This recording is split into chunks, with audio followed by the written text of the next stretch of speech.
Akomnesoka anditindisho salo. But why? Baby why? Machisemero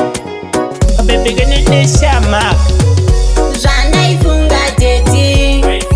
Chava mpasha wa mai Rasi zaramba ndisho jana ifunga baby Okuti uchamurode wa mai asi waramba Chinzwaka Bakutanga kandichita Ndikanzwisisa Iwewe audinefoni yako Mama hamufu mama kose Wirudaru sipa muromo Renone kone mabasa Kani vamulako Waindi nongeza ni Jana kote ifunga teti Chava mpasha wa mai Rasi zaramba ndisho jana ifunga baby Okuti uchamurode wa mai asi waramba Akomnesoka ndisho ropoza pane vamwe vangu Dosaiwa chimiro Ondituka zakare nezo mai vangu Dorambana kanyarara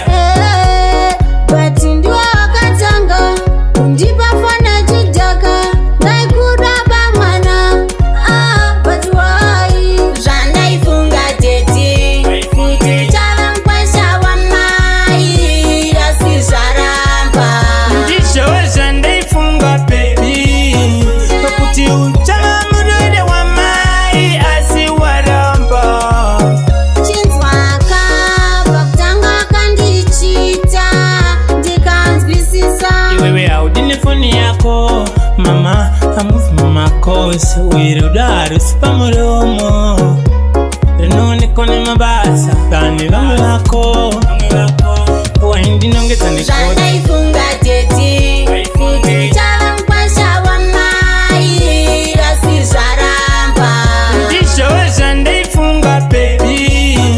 Okuti uchamurode wa mai asi waramba Akomnesoka ndisho ropoza pane vamwe vangu